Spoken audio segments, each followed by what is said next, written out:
আপনাকে ধন্যবাদ শামসুজ্জোহা।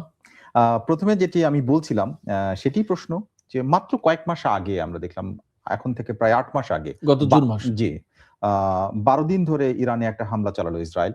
সেই সময় আমরা দেখেছি অনেক সিনিয়র সামরিক বেসামরিক নেতাকে হত্যা করা হয়েছে, কিন্তু এবারে সরাসরি আলী খামেনিকে হত্যা করতে সমর্থ হওয়া, এটি আমার মনে হয় যে সমস্ত সমীকরণকে পাল্টে দিয়েছে।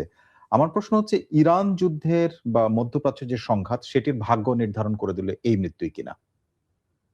না, আচ্ছা, এই মৃত্যু ভাগ্য নির্ধারণ করে দিলে আমি সরাসরি জি জবাবে চলে গেলাম। জি দর্শকদেরকে ধন্যবাদ। হ্যাঁ, এটা যদি নির্ধারণ করে দেয় ভাগ্য, তাহলে যুদ্ধ বন্ধ হয়ে যেতে হয় এবং আমেরিকা এবং ইসরায়েলের যে প্রত্যাশা, ইরানের ইসলামী সরকারকে উৎখাত করে দেয়া এবং তাদের পছন্দের সরকার প্রতিষ্ঠা করা, সেগুলো হয়ে যায়। তাহলে এবং এইভাবেই ভাগ্য নির্ধারিত হওয়ার কথা। অথবা ইরান এবার যে যুদ্ধটা করছে তারও একটা লক্ষ্য আছে। ইরান কিন্তু পরিষ্কার করে বলেছে যে এবার যদি একটা গুলি ছোড়া হয় তাহলে সর্বাত্মক যুদ্ধ হবে, আঞ্চলিক যুদ্ধ হবে, এবং এই যুদ্ধ হয়তো ওরা শুরু করবে, শেষ আমরা করব 2-3 দিন পরেই যে সিজফায়ার করা হবে, এটা আর হবে না। আমি বলি যে আমি তো রেডিও তেহরানে থাকার সময় লিখেছি, বলেছি, প্রচুর পড়াশোনা করার চেষ্টা করেছি, এবং ফ্যাক্ট হচ্ছে যে আমি ইরান বিষয় নিয়ে আজ 35-36 বছর আমি কাজ করি, ভাবি, চিন্তা করি, পড়ি, বুঝি, লিখি।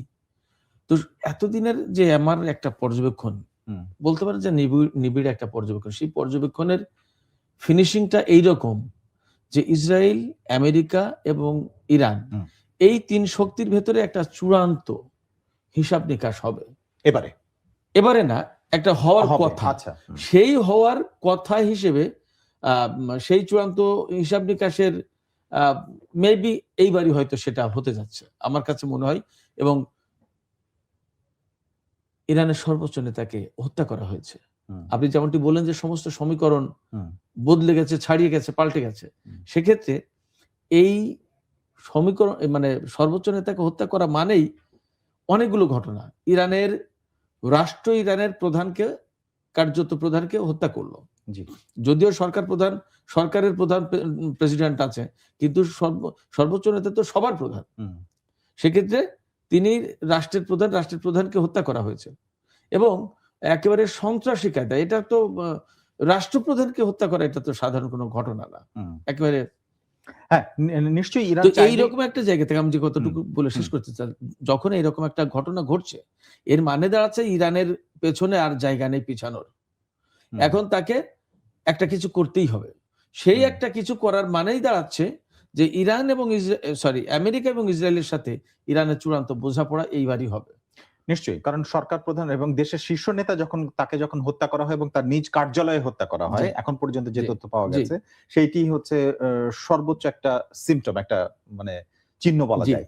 এখন আমার প্রশ্ন হচ্ছে, পরবর্তী নেতা কে হতে পারে যখন এইরকম তিনি তার জীবনের দীর্ঘ সময়ের প্রায় অর্ধেকটা সময় এই ইরানের সর্বোচ্চ নেতার পদে থেকে দায়িত্ব পালন করে আসছেন। এখন প্রশ্ন হচ্ছে, তার ছেলের কথা শোনা যাচ্ছে, মোজতবা খামেনি, এছাড়াও লারিজানি, যিনি ক্ষমতার কেন্দ্রে উঠে আসছেন, এই মুহূর্তে সিদ্ধান্ত গ্রহণের অনেকগুলো গুরুত্বপূর্ণ জায়গায় তিনি আছেন, এছাড়াও আরো অনেকের নাম উঠে আসছে।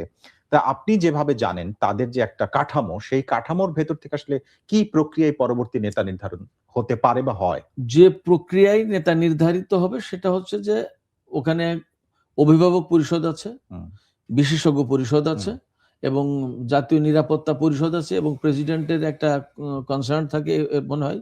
তো সাংবিধানিক একটা সিস্টেম আছে, এবং ওই সাংবিধানিক সিস্টেমটাই ফলো করে সর্বোচ্চ নেতার পদে নতুন কাউকে দায়িত্ব দেওয়া হবে, এবং এই নিয়ে জটিলতার কোনো কিছু হবে না সেখানে।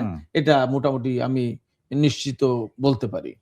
আর অর্থাৎ সাংবিধানিক কোনো জটিলতা এখানে তৈরি হবে না, রাজনৈতিক কোনো জটিলতা তৈরি হওয়ার কোনো কারণ নেই।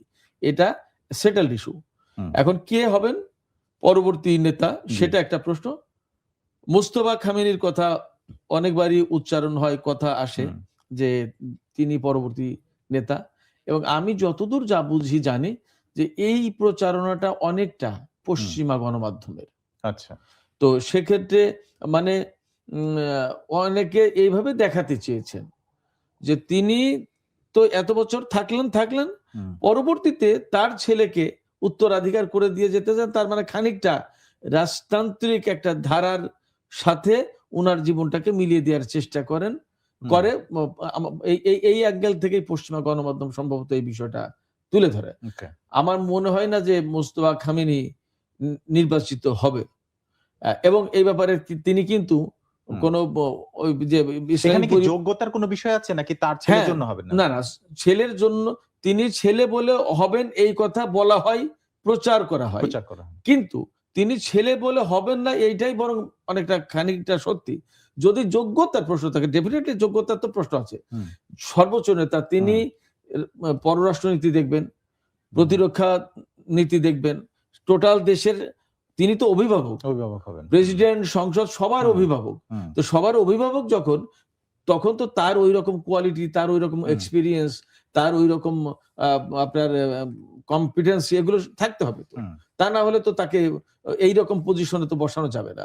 সেক্ষেত্রে এটা ওই অভিভাবক পরিষদ এবং বিশেষজ্ঞ পরিষদ বা সাংবিধানিক যে সিস্টেম এবং এই কাজে যাদের নিযুক্ত থেকে নেতা নির্বাচন করার কথা তারা করবেন, এবং ডেফিনেটলি এই জায়গায় যোগ্যতা, অভিজ্ঞতা এবং পলিটিক্যাল তার কনসাসনেস, তার জ্ঞান, তার যোগ্যতা, তার দূরদর্শিতা, এই সমস্ত বিষয়গুলো বিশেষভাবে বিবেচনায় আনা হবে। আপনি যেটা বলছেন সেটা হচ্ছে যে একটা প্রসেস আছে, সেই সিস্টেম অনুযায়ী এটা পরিবর্তিত হবে, সাংবিধানিক একটা মানে সমাধান দেয়া আছে।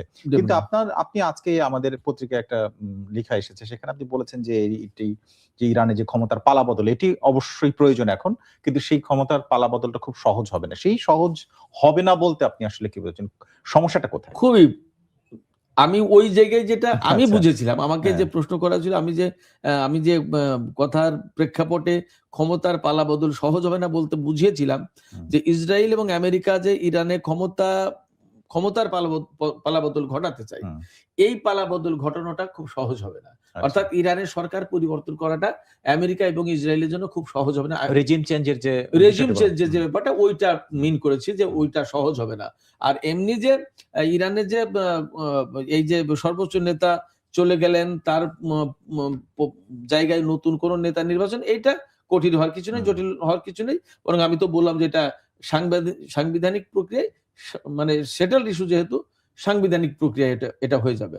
আমি সহজ হবে না বলতে আমি মিন করেছিলাম ইসরায়েল এবং আমেরিকা যেটা চায় ওইভাবে হবে না, ওইটা হবে না। মানে ইসলামী শাসন ব্যবস্থার অবসান ঘটিয়ে ইসলামী সরকার বা বিপ্লবী সরকারের অবসান ঘটিয়ে তাদের পছন্দ মতো, যেমন রেজা শাহের ছেলে রেজা পাহলভিকে তারা বসাতে চান, এই বসানোটা খুব সহজ হবে না। আমি এটা আচ্ছা, এবার একটু আসি, এমনি যে কোনো একটা দেশের সবচেয়ে নিরাপদ এবং সবচেয়ে বেশি সিকিউরিটি দেওয়া হয় সেই রাষ্ট্রের প্রধান, সর্বোচ্চ নেতা, তারপরে প্রতিরক্ষা মন্ত্রী, সশস্ত্র বাহিনী প্রধানরা খুবই সুরক্ষিত একটা জায়গার মধ্যে থাকে। এবং ইরান এই সময়ে বেশ কিছুদিন ধরে টানা একটা যুদ্ধ পরিস্থিতির মধ্যে আছে। সেই রকম সময় আপনার মনে হয় যে সশস্ত্র বাহিনীর প্রধান মুসাভিকে, তারপরে নাসির জাদে প্রতিরক্ষা মন্ত্রী, যাদেরকে হত্যা করা সম্ভব হয়েছে, এবং সবশেষ আপনার সর্বোচ্চ নেতাকে, এইটা একই সাথে একদম পরপর হত্যা করা সম্ভব হলো, আপনার কাছে কি মনে হয় যে এইটা গোয়েন্দা ফেলিওরের জন্য হয়েছে এবং সেটা ইরানের দুর্বলতা আসলে আছে? এই জায়গায় তো অবশ্যই বলতে হবে যে গোয়েন্দা ফেলিওরিটি। কারণ যখন এই বিভাগটা সফল, তখন তো এই ধরনের হামলার আগেই তাদের কাছে তথ্য থাকার কথা, আসার কথা, যে এই হতে যাচ্ছে, এখান থেকে এক্ষুনি আপনারা মুভ করেন, জায়গা ছাড়েন, সেই পজিশনে যান, ইত্যাদি ইত্যাদি। এইটা যেহেতু হয়নি, তাহলে ডেফিনেটলি গোয়েন্দা ব্যর্থতা, এটা একটা ব্যাপার। আর একটা ব্যাপার হচ্ছে যে গোয়েন্দা ব্যর্থতা মানে সামগ্রিকভাবে উত্তর তো একটাই, গোয়েন্দা ব্যর্থতা তো বটেই, কিন্তু এর সাথে আরো কিছু যদি এর সাথে যুক্ত করা যায় সেগুলো বলা যায়। যেমন এই গোয়েন্দা ব্যর্থতা এর সাথে এমন হতে পারে যে ভেতর থেকেই এজেন্টরা তো কাজ করে থাকে। যেমন আপনি জেনে থাকবেন নিশ্চয়ই যে ইসরায়েলের প্রধানমন্ত্রী বেনিয়ামিন নেতানিয়াহুর দপ্তরের চিফ অফ স্টাফ, তাকে কিন্তু গৃহবন্দী করে রাখা হয়েছে, আই থিঙ্ক। কারণ হচ্ছে কি, যে তার বিরুদ্ধে অভিযোগ যে 2023 সালের 7 অক্টোবর যে হামাস ইসরায়েলে অভিযান চালালো। অভিযানটা এই অভিযানের পরে বা আগে পরের সময়টাই সে হামাসকে বা ইরানকে তথ্য দিয়ে সহযোগিতা করেছে। এখন কথা হলো কি, সেইটা হচ্ছে যে ইসরায়েলি তাহলে সেটা একটা সক্ষমতা যে তাদের নিজেদের মধ্যেও কেউ যদি বিট্রেয়ার থাকে তাকে খুঁজে বের করে ফেলা হ্যাঁ, এবং তাকে অ্যারেস্ট করেছে, Definitely. তাই না? কিন্তু ইরান সেই জায়গাটা, আমি প্রশ্নটা এই জন্য করছি, হুম। মাত্র কয়েক মাস আগেও একই ধরনের ঘটনা ঘটেছে এবং সেখানে প্রায় 10 জনের বেশি সামরিক কর্মকর্তাকে এবং উচ্চপদস্থ তারা একদম তাদেরকে top level এ। টপ লেভেলের হত্যা করা হলো।